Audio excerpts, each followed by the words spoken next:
हरियाणा में बिजली व्यवस्था को लेकर क्या स्थिति है, इस पर बातचीत करने के लिए मेरे साथ हरियाणा के बिजली विभाग के अतिरिक्त मुख्य सचिव पीके दास मौजूद हैं। सर, प्रदेश में बिजली की स्थिति क्या है? चूंकि ये इस तरीके की चर्चाएं हैं कि बहुत बड़ी किल्लत है, पावर कट जैसी बड़ी स्थिति का सामना करना पड़ सकता है। वाकई स्थिति है क्या सर? देखिए, हरियाणा में गर्मी की शुरुआत जनरली अप्रैल के महीने से होती है, लेकिन इस बार मार्च के महीना कंप्लीट ड्राई रहा, कोई बारिश नहीं और तापमान भी काफ़ी ऊपर रहा। इसलिए मार्च के महीने में ही हमारी बिजली की खपत बढ़ने लगी थी। अगर आप देखा जाए कि बिजली की खपत पिछले साल की तुलना करें, हम पिछले साल से इस अप्रैल के 1 तारीख से लेकर 12 तारीख का मैंने स्टडी करवाया। पिछले साल से 15% से लेकर 30% ज़्यादा बिजली हमने हर रोज़ दिया है। इसीलिए बिजली की कमी पिछले साल की तुलना में नहीं हुआ है, लेकिन बिजली की डिमांड इतनी बड़ी है कि वो ऐसा लगता है कि जैसे हम उसको मीट नहीं कर पा रहे। दूसरी तरफ जो मैक्सिमम डिमांड है हर रोज़ का, और उस मैक्सिमम डिमांड से हम कितना मीट कर रहे हैं, वो डाटा भी, वो आंकड़ा भी मेरे पास है। उससे मैंने ये देखा है कि हर रोज़ अप्रैल के महीने में हम 96% से लेके 99.5% तक सप्लाई टोटल डिमांड के कर रहे हैं। यानी अगर कहीं कट हुआ है तो वो 0.5 से लेके मैक्सिमम 4% के कट हुआ है। इसलिए 96% से लेकर 99% सप्लाई हमने डिमांड के मुताबिक किया है। इसको मैं एक संतोषजनक सप्लाई कहूँगा। मेरे ख्याल में कमी जितना नहीं है, कमी के बारे में बातें उससे थोड़ा ज़्यादा हो गया है। सर, ये इस वक्त जो हरियाणा के पावर प्लांट है, क्या किसी में कोई तकनीकी खामी के चलते यूनिट बंद हो, या वजह क्या है? पावर प्लांट हमारे सब ठीक ठाक चल रहे हैं? ये मैं बताना चाहूँगा कि हरियाणा के जो बिजली की सप्लाई है वो 3 मेजर सोर्स से होती है। एक तो हमारी एचपीजीसीएल की अपनी जो यूनिट है पानीपत में, हिसार में और यमुनानगर में, और बीबीएमबी, ये हमारी अपनी ओनरशिप है। इसके अलावा एनटीपीसी, एनएचपीसी या सतलुज वैली कॉरपोरेशन, इनमें हमारी हिस्सा है। वो भारत सरकार के उपक्रम है, लेकिन वहाँ से जो बिजली पैदा होता है हिस्से के मुताबिक हमें मिलता है। ये तीसरा है जो प्राइवेट पावर प्लांट के साथ हमने एग्रीमेंट कर रखा है, और एग्रीमेंट के मुताबिक वहाँ से हमें बिजली मिलता है। तो जो आप कह रहे हैं कि आपके प्लांट बंद रहे क्या, तो वो आप हरियाणा में जो हमारे यूनिट है उसके बारे में बात कर रहे हैं। ये बात सच है कि हमारे हरियाणा के हिसार में 2 यूनिट है, 660 मेगावाट के 2 यूनिट है। उसमें से एक यूनिट कुछ महीनों से बंद है, क्योंकि उसका जो रोटर है वो ख़राब हो गया था। वो रोटर को रिप्लेस करने के लिए हमने चाइना में जो उसका ओरिजिनल मैन्युफैक्चरर है उनको ऑर्डर दे रखा है, और इंटरिम समय में काम करने के लिए हम उनसे एक सेकेंड हैंड रोटर भी मंगवाया हुआ है।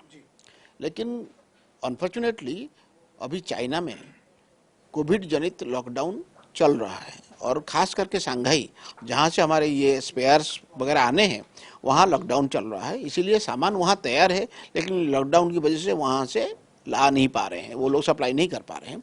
लेकिन जैसे ही वो आएगा उसके सब हम प्लांट को प्रोडक्शन में ले आएंगे। दूसरी जो यूनिट है, 3 दिन पहले वो बॉयलर ट्यूब लीकेज की वजह से वो प्लांट बंद हो गया था।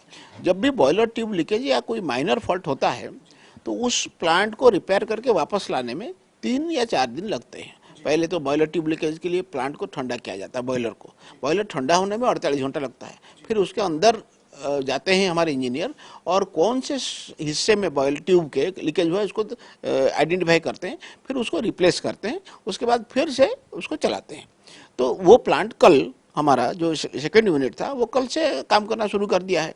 ऐसे ही कुछ समय के लिए पानीपत में एक यूनिट बंद था, और एक यूनिट वहाँ जो एनटीपीसी का है उसका बंद था, लेकिन वो टेम्पररी तौर पे बंद था, वो परमानेंट बंद नहीं है। और मुझे लगता है कि आज का अगर देखेंगे हमारी अवेलेबिलिटी और डिमांड, उसमें काफ़ी सिचुएशन अच्छा है। जी सर, जो हमारा एक प्राइवेट परचेज एग्रीमेंट था, उससे जो हमें बिजली 1400 मेगावाट के करीब मिलनी थी, वो मिल रही है या नहीं? उसमें कोई कह रहे हैं कि आप कोई टेक्निकल इश्यू था, जो भी है वो समाधान हो गया उसका? नहीं, हमारी 3 बड़े बड़े प्राइवेट पावर प्रोड्यूसर हैं जिनसे हम बिजली खरीदते हैं। एक तो जो झज्जर में है चाइना लैटेंट पावर, उनसे हम खरीद रहे हैं, उनका चल रहा है। दूसरा है अदानी मुंद्रा पावर, जिसमें 70% हमारे डोमेस्टिक कोल बेस्ड है और 30% इम्पोर्टेड कोल बेस्ड है। पिछले साल से वो अपने कह रहे हैं कि जो रेट उन्होंने कोट किया था उस रेट में उनको लॉस हो रहा है, इस कारण से वो बिजली की सप्लाई नहीं कर रहे हैं।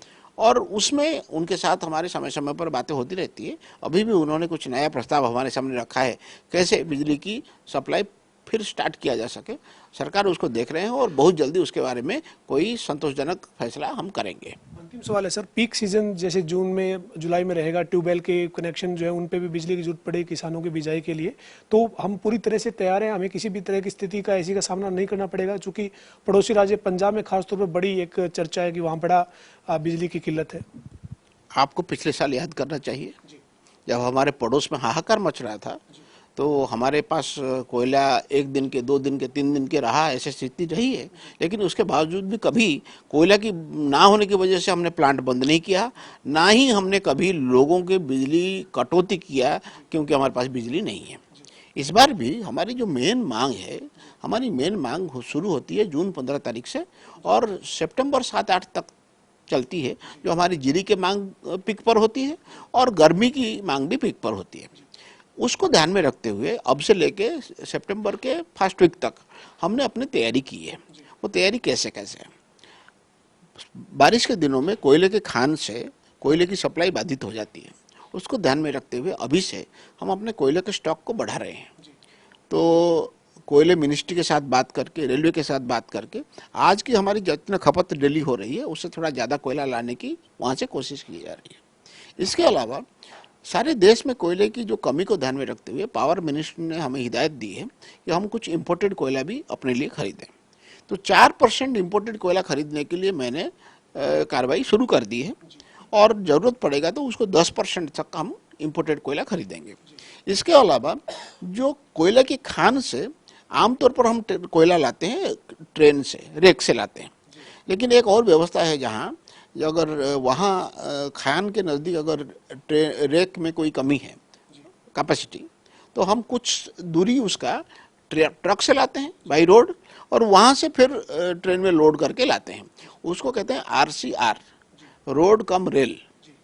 उसके लिए भी हम अपना टेंडर कर रहे हैं ताकि बरसात के दिन शुरू होने से पहले इम्पोर्टेड कोल लाएं, जो रेगुलर कोल लिंकेज लाते हैं कोयले खान से वो लाएं और RCR के जरिए भी कोल लाएं, ताकि हमारी सफिशिएंट कोल अपने खपत के लिए इन दिनों में जो चाहिए और बरसात के दिनों में जो चाहिए उसके लिए हम कर लें।